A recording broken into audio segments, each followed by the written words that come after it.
Good morning and welcome to the Core Connection. I'm Mira Rubin here with you on Enlightened World Network. And today's topic is Big Me, Little Me. When we are in service to a higher purpose, we often find ourselves navigating the challenges of our humanness. And that's what we get to talk about today, and how this service to purpose can really help to heal that smaller self. And those are all in air quotes, big air quotes, around big and little and small. And before we get started, let's take a minute or two to get present. So let's take a deep breath in through your nose and hold it. And imagine clean, crisp oxygen flooding your lungs, flowing into your bloodstream, nourishing all your cells, your organs, bringing vital life energy to your body and being. And as you exhale any tension, stress, negativity, fatigue. And now let's take another deep breath in through your nose and hold it. This time, imagine brilliant, bright light lighting you up from the inside out, illuminating, electrifying, and energizing all your cells, your molecules, your electrons, creating this beam of light from your heart out into the world. And as you exhale any remaining tension, stress, negativity, fatigue. And now let's gently press our palms together and gently, softly rub your fingers against your palms. Feel the sensation, the tickling, the tingling, the textures, the pressure, and allow those sensations to bring you present to your physical body, this remarkable vehicle through which we experience our lives. And welcome. Good morning, Roslyn. Good morning, Lisa. So wonderful to have you guys here with us this morning. It's Friday, and what a week it's been. Anyway, today we're talking about big me, little me, and this came from a conversation the other day, talking about being in service to awakening or to a sense of mission and purpose.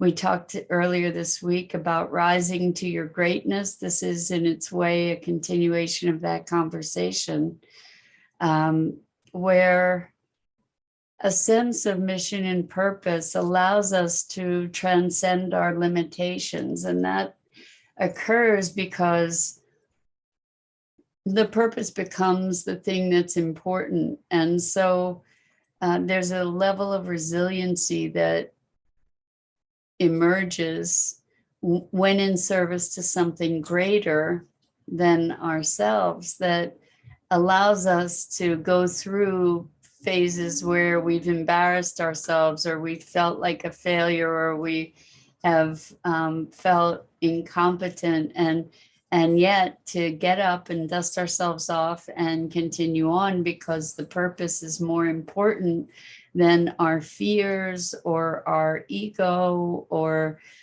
other aspects of self that might limit us. So to step into our greatest expression, having a sense of mission and purpose is a really, really powerful thing, because again, it allows us to get over ourselves, because then we can get to the place where we recognize that the service, it's not about us. It's not about me. It's not about me looking stupid, or me saying the wrong thing, or whatever. I'm there as a vehicle for something grander, right? And the big me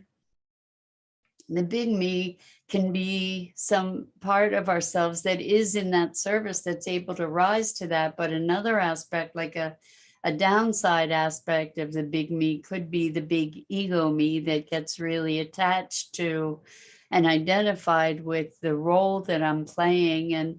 And I call it buying your own press, just getting very full of yourself for being so important in some way or another. And that can be its own pitfall that the mission can pull one out of.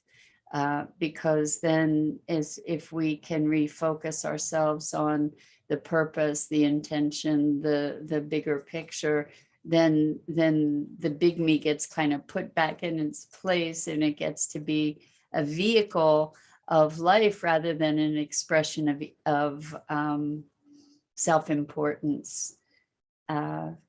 So, it's interesting to be navigating when in service to a greater purpose. The truth is that we're still human, right? And we still have our pitfalls and our stumbles and our challenges. And the benefit of this purpose kind of notion, purpose-driven, mission-driven life, is that it can enable us to put those things in perspective. And I'm not talking about through denial, but it allows us to do the work that we need to do. Like, we can recognize that we have growth that we have to do in order to be able to be effective in our service. So it may mean that we are inspired to get over our fears of being seen or being stupid or being, whatever our fears are. So Rosalind says, the seeds of wanting to have an influence, instead not getting the job promotion, creating the web page, and no one booking appointments. To be safe looks like staying small and not being seen. Wow. So yeah, wanting to have an influence and not getting the job promotion, for instance. Well, so one of the things that that brings to mind for me is the contrast between wanting to have, and I'm not saying that this is how you meant it, but wanting to have an influence or wanting to have power or wanting to be in control. And I'm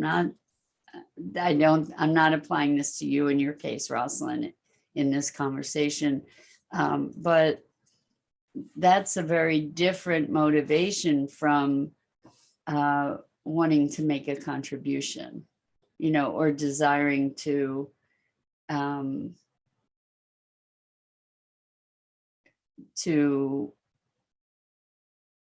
serve, right? So it's a sticky kind of topic, I think, because we can be motivated out of a quest for power. We can also be motivated out of a quest for meaning and purpose, to be seeing possibility. Hello, Gia. Welcome. So good to have you here from India. Our multi-continental podcast or conversation today. So good to have you here with us. So when we're talking about being in service to a mission, that can be abused to, or we can use that to abuse ourselves as well, right? Rather than to nurture and expand and grow ourselves, where we could be just running ourselves ragged in service to the mission, not considering our personal needs, et cetera, et cetera. So the big me, the big little me, this person that I was speaking with was talking about having one foot in each world. And I know I said this the other day, what's in the center, and what was in the center where those two places met was clarity. And I wonder what it would be, like there's no me in clarity. What would it be to be being in that space of clarity? So the big me and the little me kind of either disappear or converge, or maybe both disappear in their convergence, and something else emerges. And we have, outside the context or the conversation of purpose, we have many opportunities in our lives to choose to be the bigger person. And what I mean by that, the bigger person in our own being. Like, what would it be to be the person that I aspire to be? How would I act if I were the person that I aspire to be? And that's another way that we can step into this higher expression of ourselves. And that's really what this conversation is about. And at the same time, we're talking about big me, little me, and the disappearing me in the middle. It's making me think of so many conversations I've had recently about shedding our beliefs, shedding our limitations, shedding our predispositions, our prejudices, our judgments, and through that shedding, really coming more into a much deeper presence and sense of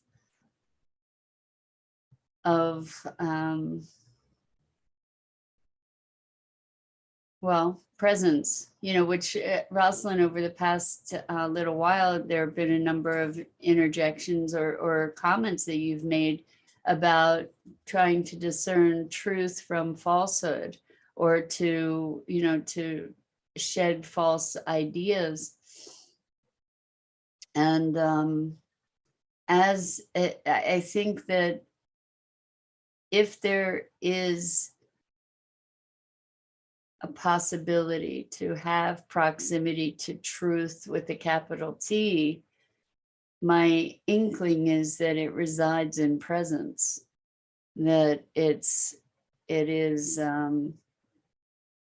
when we are present that we're able to be in that liminal space, that interim in between space called clarity, between the big and the little me. And because presence is the suspension of those judgments, I think, at least in my idealization of it, that is. So I'm wondering, for you, what do you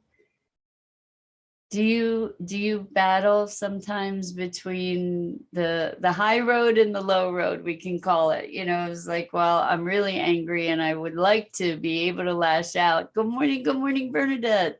So good to have you here with us. Welcome. Where we want to lash out, and then we want to be able to live into the person that we envision ourselves to be, or the possibility of the person that we know we can become. How do we navigate those moments? How do we navigate our humanness?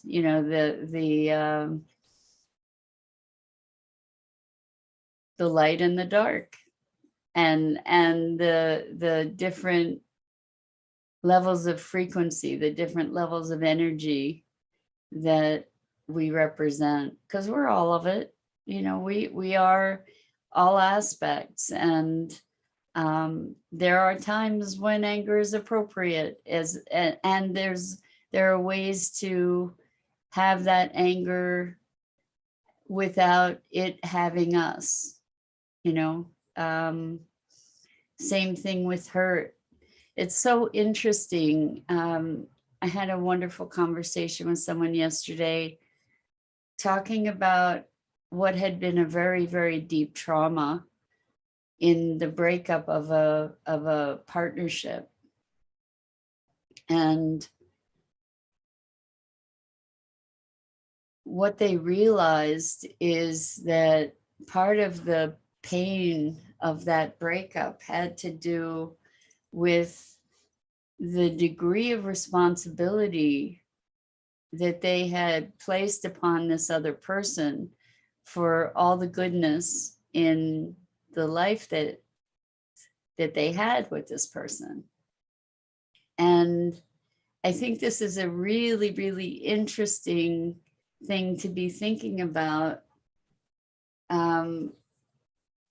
because what happened was this was a partnership in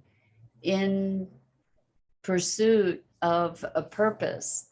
And so what had happened is that this person who was so hurt identified the person who left with the purpose. So when that person left, the purpose left. And what was awesome was, oh, wow, when they recognized that they had made this association where they kind of gave the whole burden of the purpose to this other person, when they realized that, they were able to reclaim the purpose and to say, well, wait a second, it's not about, the relationship was the relationship and the purpose is the purpose. And somehow they had gotten conflated. So Gia says, wow, I needed to hear this, Mira. I love the topics you choose and how you navigate those moments. Hire me to small me with an example. Please, if you can share from your life. Oh boy, share from my life. Okay, I can just share a couple different situations. Thank you for that question. Rosalind says, ask self, who is having the desire? Yes, exactly. So big me and little me. So how about with an altercation with a friend or a loved one, and feeling offended, and then choosing, do I step into the relationship? Do I speak about the challenge that we're having with one another? Do I speak about, well, you and I, when we just end up, when we have conversations, we end up having this friction, and it doesn't feel good for me. I don't imagine it feels good for you. Do we speak it or do we retreat? And I have found myself in both situations in some way, retreating and extracting oneself, is that I tried that and it didn't feel great. I have to say, it didn't feel great. I kept playing it through in my head. I was retreating because I knew it didn't feel good for the other person. It didn't feel good for me. And then we had a conversation and I was able to address it. And that felt a whole lot better, to address it without blame, to just say, wow, we have this weird dynamic where it ends up being at conflict with each other, and it's not supporting either of us. And graciously, this friend that I was able to share that with said, thank you so much for speaking it. It's like, now that it's there, now that we've spoken it, it wasn't like, let's end the friendship.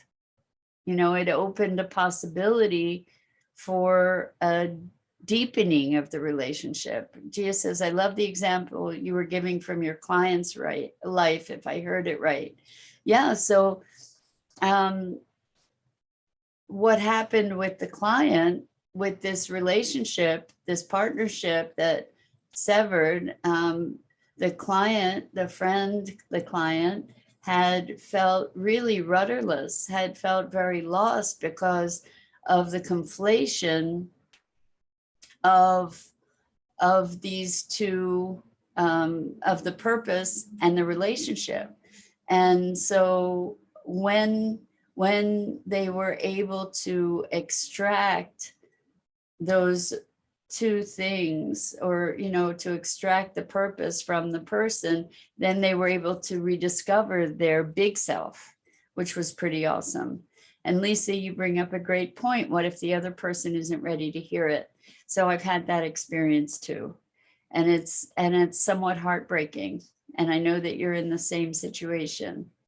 And so if the other person isn't ready to hear it, we get, what I've chosen to do at this point is withdraw, and not with malice. You know, I still have a deep love for this person, but there's not a way at this moment to navigate forward. This isn't the friendship, this is a different situation, but you know, it's just, I can love this person from a distance, and we may or may not have the opportunity to reconcile it, but I have made attempts that were rebuffed, and okay, so the timing isn't right for that. And in fact, in that situation, there was a peripheral incident that happened with someone else that's related that I don't have direct contact to, and I had a person had an accident, and I wanted to be able to say, you know, I'm thinking of you. And so I needed to reach through this person that there's all this friction with. And I thought about it, and I decided, well, you know, that's where my heart is to reach out and say, you know, I wish you a speedy recovery. So I did that and asked this person to convey that message. And I'm not expecting anything in return from the person. I'm not hoping to reopen communication. I don't have any hope or expectation around it. I just wanted to convey my wishes for this other person's speedy recovery. I'm not saying that I'm the paragon of virtue here. I'm not saying that I know how to do all of this. I'm stumbling my way through life the same way you guys are.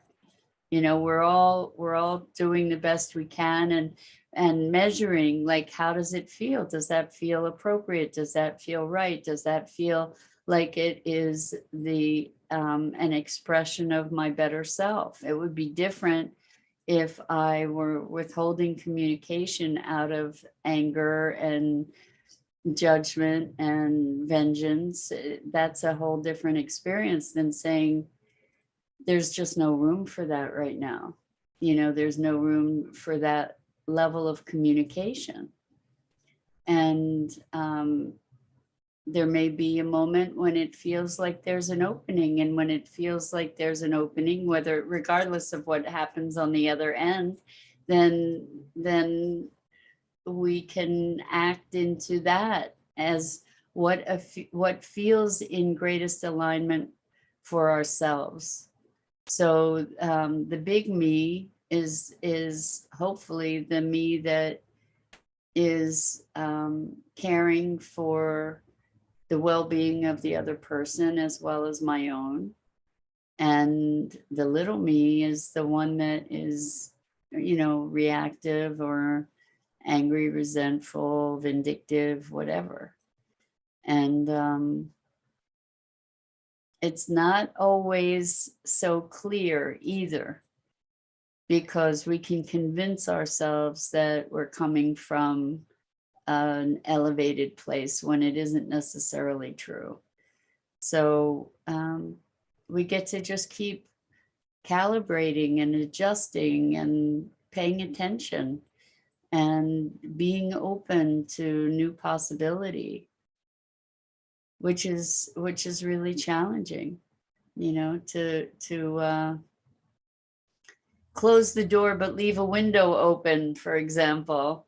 And really truly, you know, we're all just stepping through life step by step, and sometimes we stumble and fall and get to pick ourselves up, and the navigating, you know, sense of purpose that we can use as our North Star is a really powerful thing to have, whether it's awakening. I mean, maybe the sense of purpose or mission is to awaken. And if that's the case, it's like, what would the awakened me do? You know, and allow ourselves to be guided by that greater intention, that greater commitment. So Rosalind says, finding peace within despite not having the external circumstance. That's exactly what it's about, Rosalind, because all of our experience really truly resides from within. And we often believe, we live as if we believe that it's all because of external circumstances. It's rainy outside today, so I feel miserable. It's hot, so, you know, I feel grumpy. Or, you know, it's interesting how we ascribe or give away our well-being to things that we have no control over. So Bernadette says, at moments of feeling offended, I tend to step back for a moment and decide two things. Good for you, first of all, to have the presence, Bernadette, to step back instead of react. Good for you. High praise. So Bernadette decides, first, why am I offended? Is it because they don't share the outcome I desire? Or is it their issue that I'm placing myself into it? So is it their issue? So first is, why am I offended? And is it my issue, or is it their issue? Kind of is what I'm getting from what you're saying. So it's both. It's always both, right? If somebody has a hard time with me, that's their issue. And there may be something that I get to look at that I've created, right? So I kind of believe that our world is a reflection of ourselves. You know, our world, our experience is our interpretation. Our experience is the result of the lens through which we view the world and interpret the world. And, you know, like a wounded animal is a wounded animal. It's not there. It's not about you when it bites you. You know, it's a wounded animal, right? And so you can take it personally, but it's not about you. And you might have done something, like you might have done something that frightened that animal or provoked that animal. You might have pulled that animal's tail and it turned around and bit you. So you get to be accountable to that. And, you know, maybe if that animal hadn't been frightened when you pulled its tail, it would have been okay, and it could have turned around and looked at you or licked you. But you know, there's this weird dynamic where we create all of it, and we create none of it in its way. So the big me and the little me, and in between is clarity. I just love that. And another way of saying the clarity is presence. And the more present we are, the more free we can be of all of the reactivity and conditioning, to just be able to be responsive and present. You know, so we're all graced with those moments that can happen. And maybe what we're looking to do is to increase those moments, right? And I can say that purpose, you know, a sense of mission, a sense of purpose, a vision for what you're working toward in your life. I can tell you, for me, it's been the greatest vehicle of transformation that I've ever experienced. You know, that it's a North Star that allows me to continue to self-correct and to be inspired to go beyond my limited notions of who I am. So thank you, Dido. So good to have you here with us this morning. So much love to you. It's Friday. Have a wonderful, wonderful weekend, everyone. I'm Mira Rubin. This is the Core Connection, and I go live here each weekday morning on the Enlightened World Network Facebook page at 9 a.m. Eastern. And oh, you're so kind, Dido. Thank you, sweetheart. And Roslyn, so much love to all of you guys. And I, Lisa says my grandson graduated kindergarten. It's so funny. I don't think I got to graduate kindergarten, you know, like it was just like you finish kindergarten, right? But how cool is it that we can celebrate all of these wins. So happy grandson graduation. April, wonderful to have you here with us this morning. Welcome. And have a great weekend, everybody. Until next time. So much love to you.